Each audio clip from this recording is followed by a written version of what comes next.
Nos hemos desplazado a Córdoba para entrevistar a nuestro querido doctor en arqueología por la Universidad de Granada, Daniel Quiroga.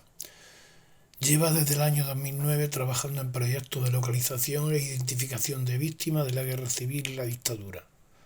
Ha coordinado y dirigido proyectos con intervenciones en fosas en distintos pueblos de Granada y Extremadura.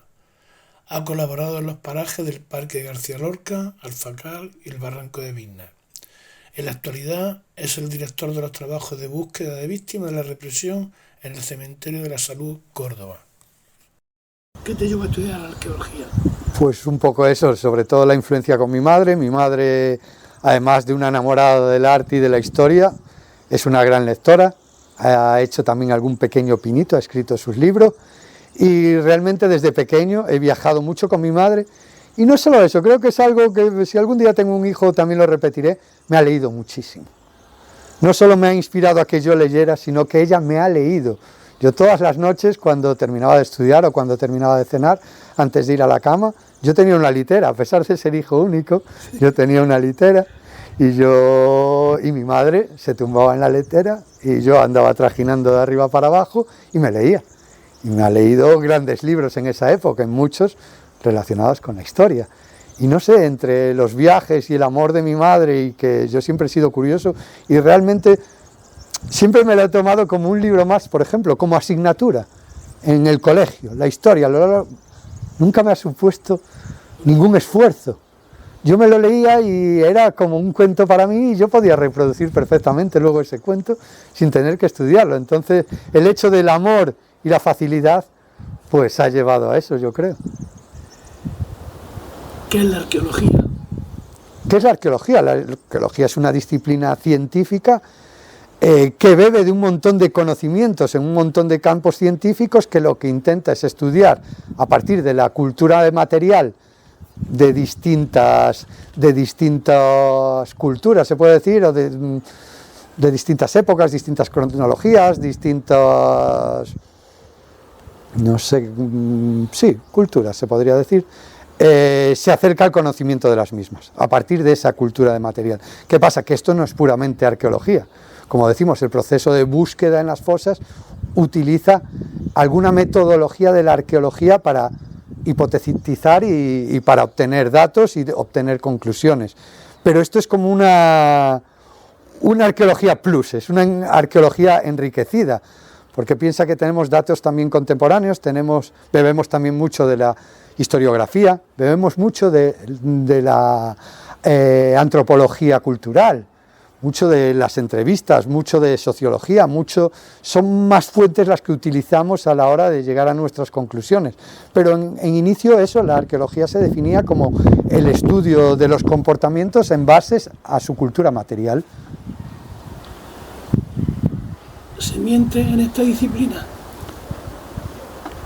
Seguramente, a ver, es una pregunta que podemos darle muchas vertientes. Claro, yo puedo hablar de mi experiencia propia y bueno, puedo hablar de lo que creo que han hecho otros, de lo que creo. No puedo decirlo a ciencia cierta. A ver, yo creo que la excavación es una cosa, lo que no sale en la memoria se puede decir que no lo has hecho en la excavación. Entonces es muy importante ser muy meticuloso en cada una de las cosas que pongas en tu memoria y que dé cuenta de todas las fases que han implicado esa excavación. Lo que no salga en una memoria no se ha hecho, porque no nos vale de nada. Piensa que todo ese material tiene que poder ser revisado por una persona ajena y poder saber todo lo que se ha hecho, ¿vale? En base a todo ese registro, lo primero tienes que tener un registro muy bueno para poder mentir. Entonces, primero tienes que tener esa base. Si esa base es mala, aunque no quieras mentir, vas a mentir sin quererlo. No sé si me he explicado bien. Tienes que... ¿Se miente sabiendo? Y se miente sin saber, sí, pero uno también es, porque igual tu trabajo no es lo suficientemente bueno como para decir ciertas cosas que tú dices, ¿sabes? O tú, en base, también piensa que los investigadores tienen también conceptos o prehipótesis muchas veces de lo que van a encontrar. Entonces también intentan muchas veces justificar sus hipótesis con lo que van encontrando. Hay que tenerlo muy presente, que todos tenemos sesgos en ese sentido. El hecho de que sea algo muy instrumentalizado lo que queremos hacer y muy metodológico, con unas partes que se repiten todas las partes y que se hace redundancia desde los distintos ángulos que lo miramos, es decir, las distintas disciplinas que participan, hemos de poder construir todo y que sea consecuente teniendo en cuenta todos esos puntos de vista. Entonces, si tú no tienes en cuenta todos estos puntos de vista, que a pesar de eso perdemos muchos puntos de vista porque son inalcanzables con la información que tenemos. Joder, en el fondo se puede mentir mucho si quieres mentir. Muchas veces es verdad que yo haría más hincapié en, no sé si un control, pero un mínimo en los equipos a la hora de presentar sus resultados. Exigirles un mínimo de metodología, un mínimo de información que realmente parece que está claro con todos los protocolos o las leyes. Tenemos una legislación magnífica. ¿Qué pasa? Que el problema es que muchas veces no se controla ni se hace cumplir. Entonces es verdad que puede haber sesgos, algunos voluntarios y otros involuntarios, algunos por falta de información suficiente a la hora de... pues la excavación es lo que siempre hablamos, la excavación arqueológica es una actividad destructiva, ¿vale? Tú abres un hueco y retiras todo lo que hay, o sea, todo lo que no vayas registrando mientras haces esta operación va a desaparecer esa información. Entonces tú tienes que ser muy consciente de eso, de que cada cosa que sale puede ser en un futuro, ahora puedes no darle importancia, pero al final puede ser la estrella que te permita, claro, realmente pues dar una identidad o cualquier cosa de ese estilo. Entonces tenemos que ser muy buenos a la hora de registrarlo todo y sin prejuicios, lo que decíamos, sin un prejuicio dado. Así que sí, se puede mentir y se puede no mentir, a sabiendas, sin sabiendas. Si es que es eso, la persona al final. ¿Me permite una pregunta retórica? Venga. ¿Se encontrará alguna vez alguna astilla del Arca de Noé? Sabes que no. Yo creo que no, vamos. Y tú sabes que no. ¿Por qué? Sé que es retórica en todos sentidos. Pues por muchas cosas. Por muchas cosas. Puede ir entroncada con la pregunta anterior incluso, con el semiente en arqueología. A ver, todo lo que no encontremos y todo lo que supongamos al final es construir castillos en el aire, entonces tenemos que tener una base material, no sé.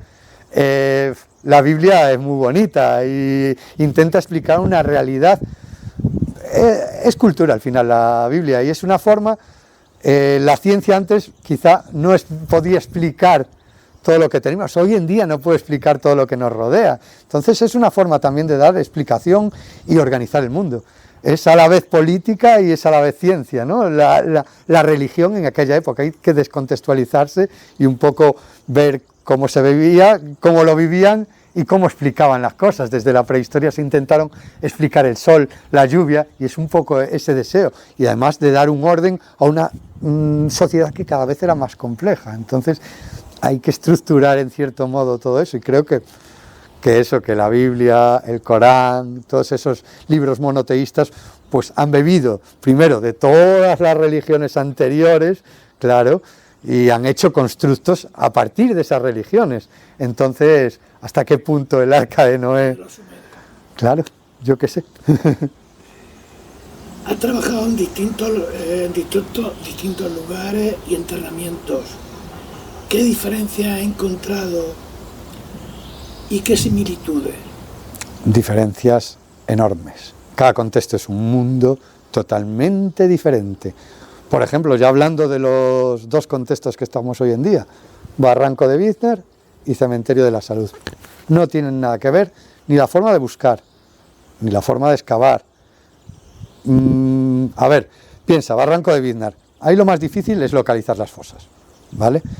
Hemos tenido suerte, no suerte, bueno, gracias a la investigación y a las hipótesis hemos visto que realmente la cartuchería, o sea, los proyectiles, las vainas y todo eso, estaban presentes tanto en el interior de la fosa, en los cuerpos, como en los alrededores, con lo cual hipotetizamos que el asesinato de esas personas se hizo a pie de fosa. Eso nos permitió utilizar, en este caso, el detector de metales para buscar concentraciones de cartuchería que nos indicaban que era muy posible que muy cerca hubiera una fosa. Entonces estamos pudiendo localizar las fosas en el barranco gracias a esta metodología. Una vez localizadas, localizas lo que llamamos interfacies, es decir, son los recortes de abrir un agujero en el suelo. Piensa que la Tierra tiene estratos, es también una base de la arqueología, ¿no? La estratificación y el análisis de los estratos, que cuando tú abres un hoyo, cortas varios estratos diferentes. Al sacar la tierra, esos estratos se mezclan y al devolverla, contrastan con la parte de fuera.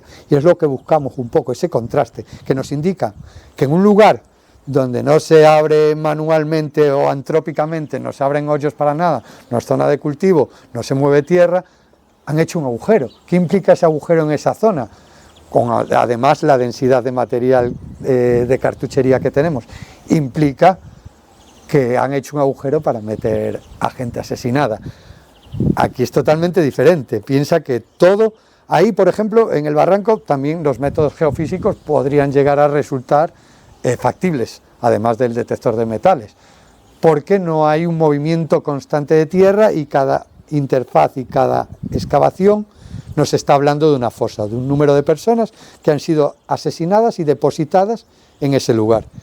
Aquí no, en un cementerio, pues imagínate los miles de cuerpos que tenemos aquí, el movimiento de tierra continua que tenemos en este, que es de 1800 y pico, este cementerio, pues imagínate todo el movimiento de tierra y de uso de los espacios que tenemos. La geofísica no nos valdría para nada, la localización es totalmente diferente, tendremos un montón de niveles diferentes que vamos a tener que darle cronología, vamos a tener que descartar, tenemos población, tenemos restos óseos que pertenecen a víctimas, pero tenemos restos óseos que no pertenecen a víctimas.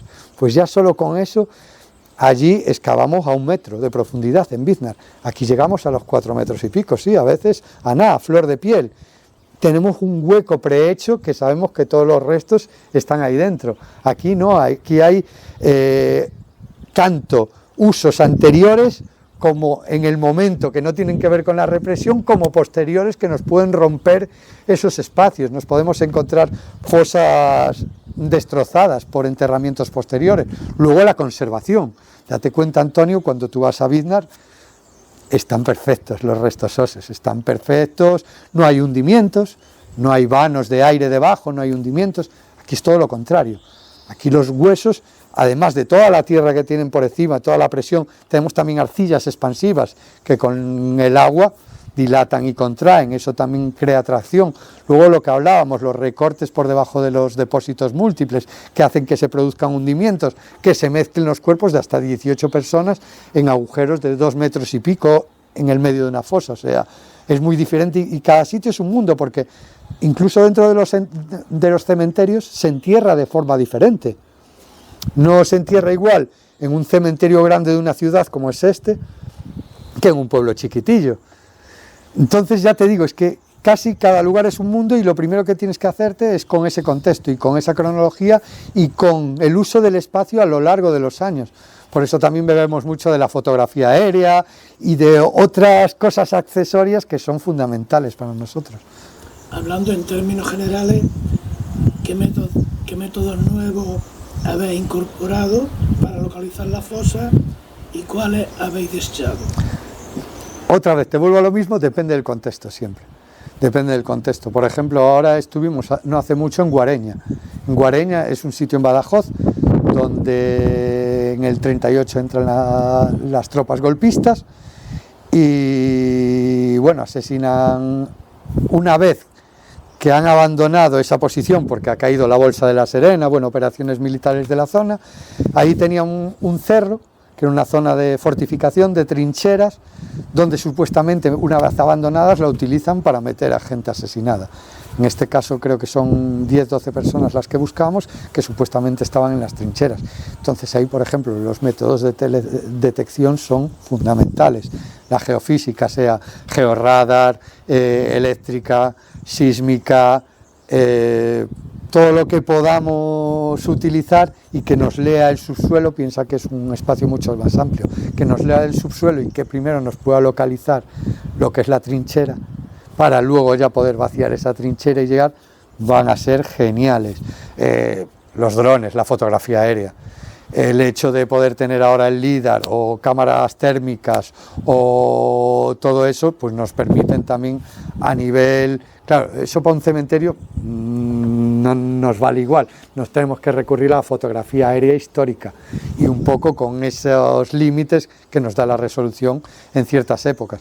Pero hoy en día simplemente el análisis de la fotografía aérea hecha con un dron en una zona nos puede hablar de hundimientos que puedan tener que ver con una fosa, crecimientos desiguales en la vegetación y un poco tener una base documental sobre la que plantear nuestros trabajos con la suficiente resolución como para poder posicionar nuestros hallazgos o nuestras hipótesis con errores centimétricos. Esas son las que habéis implementado. ¿Cuáles son las técnicas que habéis descartado? A ver, el dibujo arqueológico típico de toda la vida. Hoy en día, no, en el sentido, la barrena también, pero ya yo no lo hubiera utilizado desde un principio tampoco. Es destructiva y además es un poco casi jugar al hundir la flota.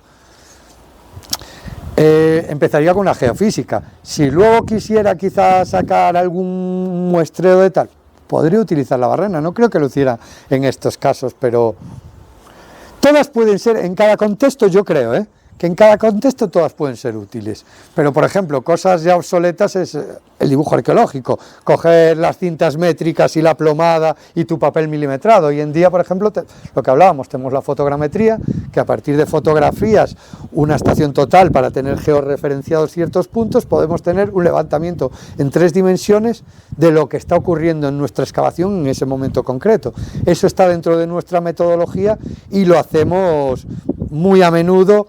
Cada vez que cambia algo dentro de nuestra excavación hacemos una fotogrametría. Esas fotogrametrías nos permiten que esos restos óseos, antes del traslado al laboratorio, ya estén registrados, no solo en las fichas que hacemos, sino gráficamente. Sobre esos huesos se pueden tomar medidas. No sé, son muchas ventajas. El reconocimiento craneofacial es otra medida que no sirve para identificar, pero que sí que puede servir para descartar. El ADN también, que es precepto legal ya para poder entregar esos restos. Y es que hay tanta metodología y yo creo que toda puede ser válida según qué contextos. No utilizaría nunca la geofísica en un cementerio, por ejemplo. No tiene sentido. Todos son anomalías, todos son movimientos de tierra, todos son cambios de humedad. En todas tus manifestaciones te he oído decir que la arqueología es destructiva. Explica un poco por qué es destructiva la arqueología. Incluso ahora, hace un momento, ha hecho referencia a ello. Por supuesto, por eso la importancia de hacer un registro minucioso de todo, porque tú estás abriendo un hueco en el suelo. Ese hueco nos está hablando de los tiempos pasados, el uso en los tiempos pasados de todos sus niveles. Puede ser que haya varios niveles o que solo se haya usado una vez o lo que tal, pero nos está dando información de todos esos niveles. Entonces yo cuando abro un hueco y empiezo a quitar tierra, estoy quitándome niveles que me están dando información de lo que ocurrió en esos momentos, en ese espacio. Tengo que registrarlos, tengo que ir registrándolos porque es una información que nunca más la voy a poder obtener. Piensa que estoy sacando esa tierra, esos objetos que pueden ir a la tierra y los estoy moviendo en otro sitio. La estratigrafía es leer esa tierra, ¿no?, en los estratos, cómo van cambiando, intentando de la cronología, ya sea con los rellenos materiales que nos puedan indicar la cronología, ya sea la propia estratigrafía o los propios datos que nosotros añadamos a mayores de documentación, de vuestras propias entrevistas, que nos puedan dar ciertos datos. Entonces, tú cuando excavas un contexto, retiras toda la información que hay en ese contexto. Como tú esa información no la registres, ya no eres capaz de volverla a registrar, porque has destruido ese contexto. Es un poco eso. Es destructiva para bien, porque si tú lo registras, es lo que pretendes, destruyes el contexto, pero has registrado todo lo que hay ahí, y es con lo que vas a hipotetizar, y son los datos que tienes, y es con lo que al final vas a tener que llegar a conclusiones sin mentir, ¿sabes? En base a esos datos. ¿Qué impacto tiene las condiciones climáticas en la conservación de los restos óseos? Fundamental, pero fundamental. Piensa que a partir de 1,5 metros de profundidad, las condiciones, la temperatura es constante siempre, las condiciones son muy similares, hasta los niveles de humedad son muy similares, a no ser que haya acontecimientos muy extraños, con lo cual cuando tú expones esos huesos cambian totalmente las condiciones a las que han estado estabilizados, pues casi durante 90 años en algunos casos, con lo cual empieza la degradación. Eso es impepinable. Desde un principio comienza, cuando los expones, comienza la degradación, porque están expuestos a otra temperatura, están expuestos a los agentes atmosféricos. Lo que nosotros intentamos es minimizar esa degradación. La degradación está, pero la intentamos minimizar. ¿Cómo? Con estas carpas, con estos sacos terreros. ¿Para qué? Para intentar que no entre el agua, pues imaginar, encharcar un hueso, el hueso coge también agua. Se puede hacer polvo, depende de cómo esté de conservación. Si está empapado, no se puede excavar, por ejemplo. Se va a degradar con mucha más facilidad. El sol directo en los restos también los destroza. Pensar ya simplemente un hueso de cualquier animal que encontréis en el campo blanqueado al sol, ¿no? Pues lo mismo, agrietado, blanqueado. Es que un poco todo, también intentamos minimizar esos cambios de temperatura cuando usamos esos aires acondicionados en algunos casos, o cuando cubrimos la excavación con tierra cuando no se va a trabajar en un tiempo determinado. Es mejor cubrirlo todo y volverlo todo a las mismas condiciones antiguas que dejar nada expuesto. Entonces muchas veces cuando se hacen localizaciones también es importante esto desde mi óptica.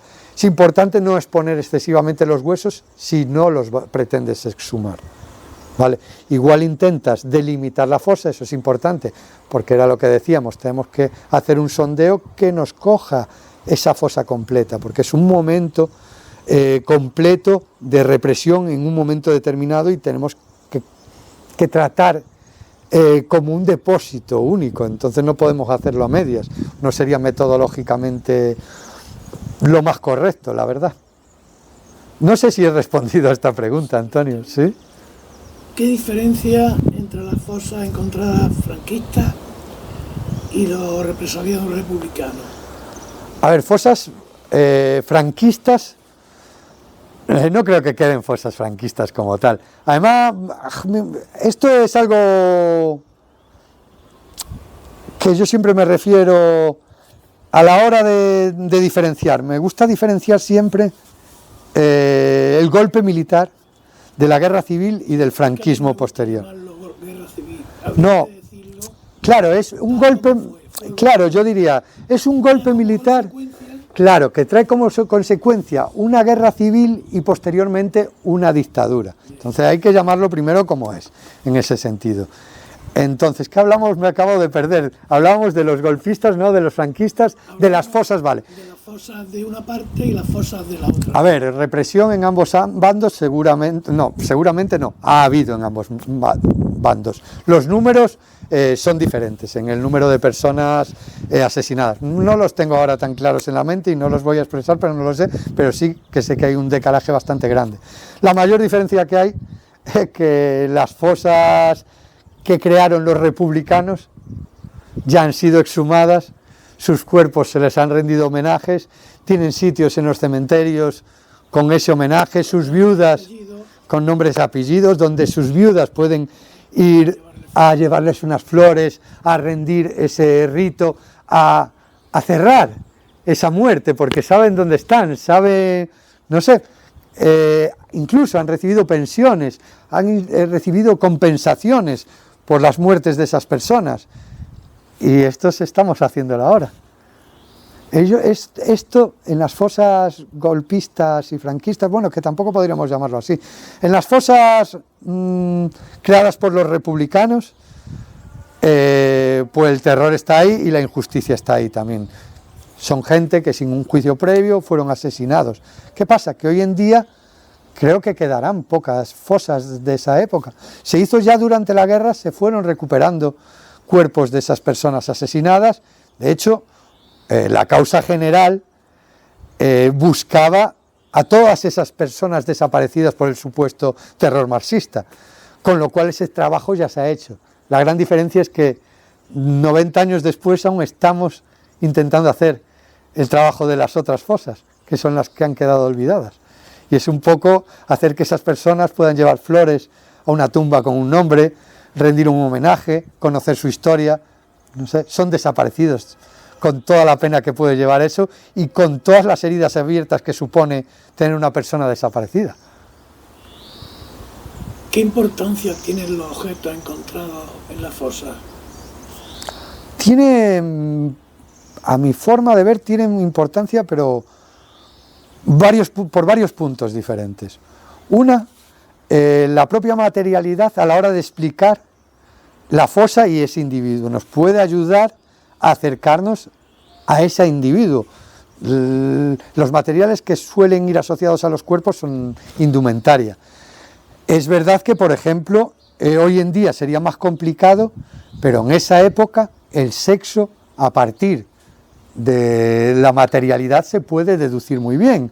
Se vestían muy diferentes los hombres y las mujeres. Incluso algún objeto, ya lo hemos visto en otras fosas, ha podido identificar a esa persona con nombres y apellidos, ya sea porque tiene un anillo, ya sea porque tiene un reloj grabado, ya sea porque recuerda a una persona que llevaba tal objeto con él cuando se lo llevaron. Esa importancia. Luego la importancia, bueno, y todas las implicaciones que tiene esa importancia, que son muchas más. Luego la importancia del propio objeto a la hora de devolvérselo a una familia. Tú imagínate que te devuelven los restos de tu padre, de tu abuelo, de quien sea, y aparte esos objetos personales que lo acompañaron. Yo creo que tienen un significado especial, supongo yo, para ese familiar. Para mí lo tendrían. Yo es verdad que no tengo ningún familiar represaliado, pero para mí esos objetos tendrían importancia. Incluso ahí también tenemos un debate entre el equipo. Los objetos de causa de muerte, como pueden ser un proyectil, a la hora de la entrega a los familiares, hay dudas. Yo le daría la posibilidad al familiar de elegirlo. Le diría, hay esto, y bueno, no sé lo que puede significar para ti esto, puede ser muy duro para otras personas, para alguna persona puede ser también llenar, no sé, un vacío, no lo sé, cada uno tiene su forma de verlo. Yo le daría la posibilidad de elegirlo. Luego, a nivel histórico, de documentar una época, a nivel de musealización, de explicar unos contextos, es que tienen una importancia fundamental. De hecho, piensa que la arqueología se centraría sobre todo en esa materialidad, no como tal en esos restos óseos. Sería la materialidad la que nos explicaría ese contexto, igual que nos explica la época romana o la prehistoria. Es a partir de esas hipótesis sobre esos objetos que ya están más cercanos temporalmente, pero ya vemos que empezamos a perder las referencias en ciertos objetos. Hay ciertos objetos que hoy en día un chaval de ahora no te sabría reconocer. Hay algunos que yo ya me pierdo y hay algunos que ni tú ni yo sabemos exactamente qué es. Centrémonos en el cementerio de Nuestra Señora de la Salud. ¿Qué número de personas forman este grupo de trabajo y qué disciplinas? Pues a ver, somos en torno a unas 20 personas, sobre todo arqueólogos y antropólogos, porque es lo que más necesitamos en campo para las tareas de excavación, pero también tenemos sociólogos, historiadores, conservadores, topógrafos, Y creo que ya es suficiente, sí. Esas son casi las disciplinas que ahora mismo tenemos aquí representadas. Pero el mayor número de personas que están trabajando aquí ahora mismo son antropólogos, la verdad, antropólogos forenses. ¿En este lugar era directamente donde se fusilaban a los individuos? Tenemos bastantes zonas de fusilamiento dentro de la ciudad, tenemos como 7 o 8 lugares diferentes. Este era uno de ellos, pero era uno más. ¿Quiere decir que aparte del cementerio se fusilaban en otras zonas? Sí, sí, sí. Tenemos como, de hecho, si luego vamos al laboratorio, justo donde está sentada la compañera Adriana, tenemos un mapita donde vienen las zonas que tenemos ahora mismo señaladas, las zonas de fusilamiento, que hasta el momento, por los datos que tenemos, hemos conseguido situar. ¿Pero qué zonas? ¿Centro de...? De todo, zonas dentro de la ciudad, luego zonas por los alrededores. Ahora, si quieres, luego le echas una foto y te puede ilustrar esta parte un poquillo, sí. ¿Se estiman cuántas personas puede haber aquí? En el cementerio de la Salud... ¿Directamente relacionadas con víctimas del franquismo? Claro, en el cementerio de la Salud se estima por documentación, unas 1.200, 1.300, por documentación, que no quiere decir, sabes que el ocultamiento es la base de todos estos crímenes de guerra, con lo cual puede haber un número de personas que no están reflejadas en ninguna base de datos ni en ningún listado de víctimas, simplemente porque las familias han perdido su referencia o porque no salen en ninguna documentación que hayamos podido acceder a ella. ¿De las personas exhumadas se sabe el número de hombres y el de mujeres? De las exhumadas sí, claro, porque piensa que cada una, me lo vas a preguntar el número, pero no me lo sé de memoria, la verdad. Pero se sabe porque realmente hacemos un estudio antropológico de cada uno de los restos que sacamos, con lo cual eso es básico: sexo, edad, altura, patologías, causa de muerte. Es verdad que la diferencia entre hombres y mujeres es muy grande, la población más represaliada es la de hombres, obviamente. ¿El número de hombres y mujeres? Es que ahí también hay una doble vertiente, la invisibilidad de la mujer en esa época. O sea, la mujer siempre ha sido menos importante y en esa época también se refleja en el número de víctimas y en el registro de esas víctimas. E incluso en las llamadas de los familiares a la recuperación de los cuerpos. La mujer parece que era más invisible también en esa época. Bueno, aún hoy en día es más invisible y estamos intentando cambiar esa situación, pero en esta época todavía es mucho más grande. Entonces sí que es verdad que hay un decalaje en ese número, simplemente por el hecho de que han sido asesinados más hombres que mujeres, pero también hay ese extra de la invisibilidad de la mujer en los registros. Piensa que para todo era el hombre el que identificaba a la familia y la mujer era casi un accesorio.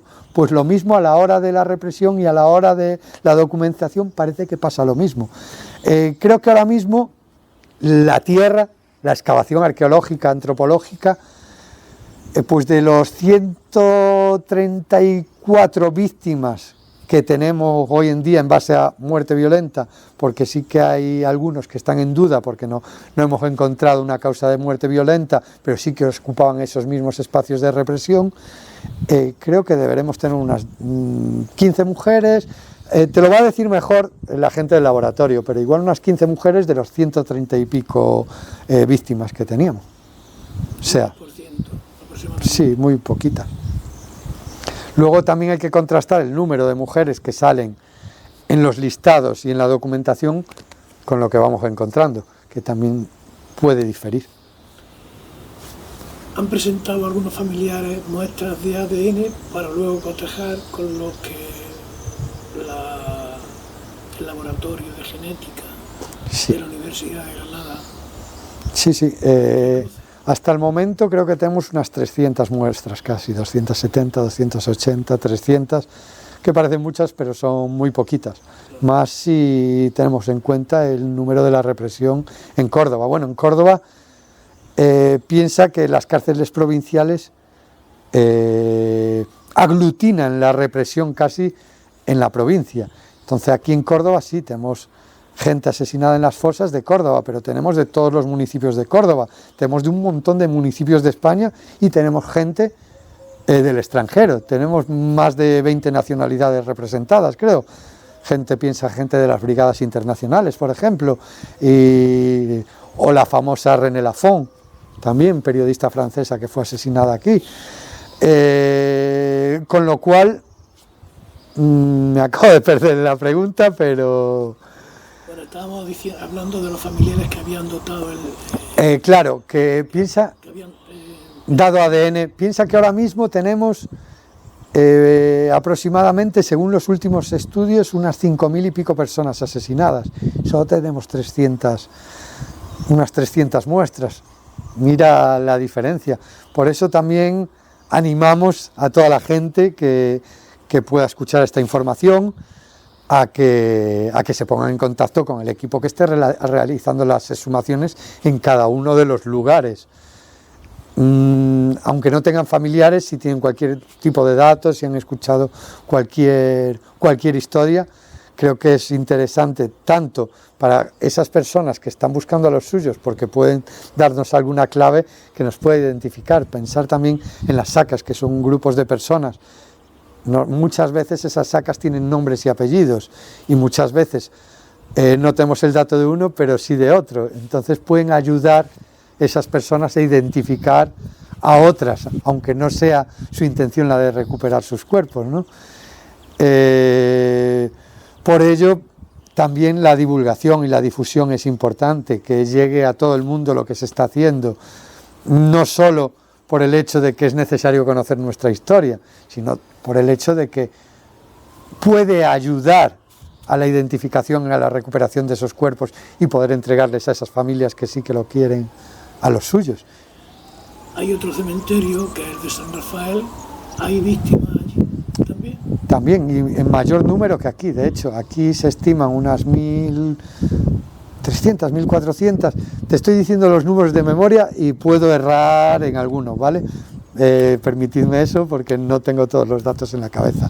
Y en San Rafael se estiman unos 3.000 y pico, ¿sí? ¿Allí se están haciendo exhumaciones? ¿Se están haciendo excavaciones? Empezaron, pero lo que era la financiación era más exigua, era más pequeñita y se hicieron unas catas, sí que se sumaron unos cuerpos que me consta que se están estudiando ahora, pero claro, no ha llegado para empezar, ni siquiera.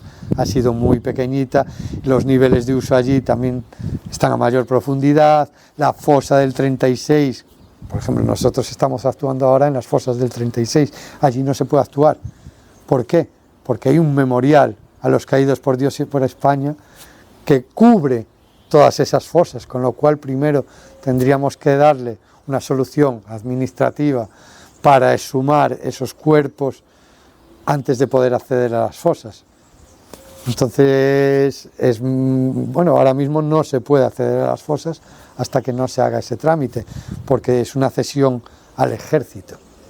Entonces yo no sé a nivel administrativo cómo funciona, pero esos espacios no se puede ahora excavar en esos espacios hasta que no se solucione ese uso. Entonces aquí no se han entregado unos restos a ningún familiar. Todavía no.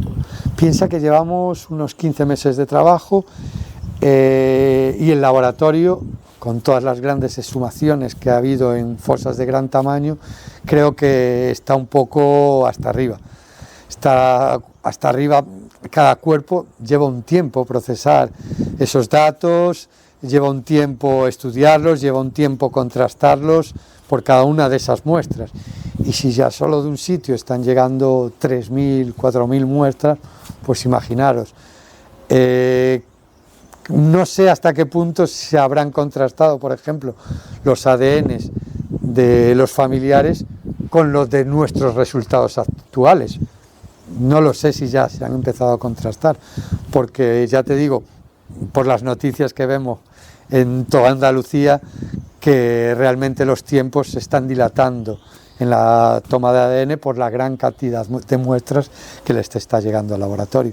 Así que yo creo que ahora mismo aún no se han contrastado la genética de los familiares con la genética de los restos óseos que nosotros hemos recuperado. Únicamente se habrán podido contrastar con los restos óseos que se recuperaron en 2019, que si no me equivoco fueron 21 a 22 personas, con lo cual es muy poquito para que nos dé un positivo. Sí que ahora, por demanda de asociaciones, por demanda nuestra, se está comunicando a los familiares que el laboratorio tiene su ADN, que está bien, que tienen todos esos datos y que lo están contrastando con los datos futuros que vengan de restos óseos, para que las personas sepan que por lo menos su ADN es válido y que lo tienen en la base de datos el laboratorio. Con los restos que sumáis, ¿qué hacéis con ellos? Bueno, están individualizados en cajas, con los materiales asociados a los mismos, siglados, con una documentación asociada que nos habla de su causa de muerte. Solo damos como víctimas a aquellos que creemos, bueno, que por nuestra investigación señala que son víctimas. Los dudosos no queremos darlos como víctimas, los damos como dudosos. También se entregan y se guardan con esas víctimas, pero no pasan a formar parte del listado de víctimas por ahora. Para al final intentar comprobar los números de represaliados, los números de personas que van a las fosas de caridad y ver el contraste si podemos tener más víctimas que no hayan salido. Es otra cosa muy diferente a Biznar. En Biznar cada resto de persona que sale es una víctima. En un contexto como es un barranco no hay otra. Vamos, aquí no. Entonces aquí tenemos varias categorías, los que son víctimas, los que tenemos duda porque por ciertos parámetros, entre ellos la estratigrafía, entrarían a ser víctimas, pero no detectamos ninguna causa de muerte violenta, con lo cual no podemos decir que son víctimas. Entonces, como te decía, individualizados, con todos sus datos y toda la información relacionada con ellos, con todos sus materiales, se entregan en custodia al promotor de los trabajos, que en este caso es el ayuntamiento, y a partir de ahí el equipo pasa a la custodia de esos restos, que eran responsabilidad nuestra, teníamos que cuidarlos y que estén en perfecto estado de conservación, pasan al ayuntamiento. Es verdad que nosotros con el ayuntamiento le pedimos un mínimo para que estén ubicados en un lugar que reúnan unas características determinadas para que no continúe esa degradación. En este caso están en el tercer cementerio de Córdoba, en el cementerio de Alcolea. No están en nichos ni están guardados en una sala del antiguo laboratorio de antropología, que ahora no está en uso, que está allí en el cementerio de Alcolea, y tienen una sala cerrada con llave para ellos solos. Están en cajas sigladas y esperando un poco a que lleguen esas identificaciones del laboratorio de genética para hacer posible su entrega, en caso de que haya identificaciones positivas. Y bueno, y también esperando a aquellos que no sean reclamados o que no se puedan identificar con el contraste de ADN, a que al final se les dé un sitio, pues sí, digno, y ya no solo digno, en mi caso yo creo que tiene que ser monumental, tiene que visibilizarse a esas personas que han pasado tanto tiempo olvidadas y minimizadas e invisibles. Entonces, creo que es derecho el construir un memorial pues, monumental, donde puedan descansar todos esos restos, donde estén sus nombres y apellidos, donde estén individualizados y donde puedan ir esas personas que no han podido ser identificadas, o que incluso los familiares prefieren que los restos descansen con la gente con la que fueron asesinados, pero que tengan ya un sitio con su nombre y sus apellidos donde sepan que están sus huesos y puedan ir a rezar, a entregar una flor, a lo que ellos quieran, a un poco cerrar esa herida que lleva tantos años sangrando, ¿no? Daniel, hemos terminado. ¿Quieres añadir algo, lo que te apetezca, lo que quieras decir? Pues no sé, darle ánimo a todas esas familias, que entiendo la frustración después de más de 90 años de espera. Ahora que estamos aquí, todos queremos ya tener los restos de los nuestros con nosotros, cerquita, y siento la frustración que a veces producen estos trabajos que realmente son más lentos de lo que la gente querría. Son lentos porque son trabajos científicos que tienen que a la mínima registrarlo todo, es lo que decíamos, la arqueología es destructiva. Si no registras cosas que luego nos pueden ser clave para poder identificar a esa gente, estás perdiendo una parte de esa historia y de esa información. Entonces creo que ante todo, no cantidad, es calidad lo que buscamos, lo primero. Porque cantidad la vamos a poder tener, es verdad que con paso de más tiempo, pero calidad ya nunca, porque la habremos destruido a la hora de excavarla. Entonces yo les pido a todas esas familias que tengan un poquito de paciencia, que es verdad que son trabajos lentos, que vamos a ir poco a poco porque tenemos que registrarlo todo, pero que no desesperen, que esperamos poder sacarlos a todos y no olvidarnos de ninguno, que es un orgullo por mi parte, y creo que hablo por la de todo el equipo, poder estar aquí y hacer este tipo de trabajo, ya no solo por el hecho de que hemos estudiado muchos años para desarrollar un trabajo determinado, que estamos pudiendo desarrollar aquí en estos trabajos, estamos desarrollando el trabajo para el que estudiamos, que no todo el mundo puede decirlo, eso ya es una gran ventaja a nivel personal, pero ya no solo eso, estamos luchando por una deuda como sociedad de todos con esta gente olvidada, con todas estas familias que están buscando, y estamos de corazón también poniendo, además de como científicos, como personas implicadas, creo yo. Creo que quien no esté implicado y no sea sensible a estos temas no estaría trabajando en fosas por muy buen científico que fuera.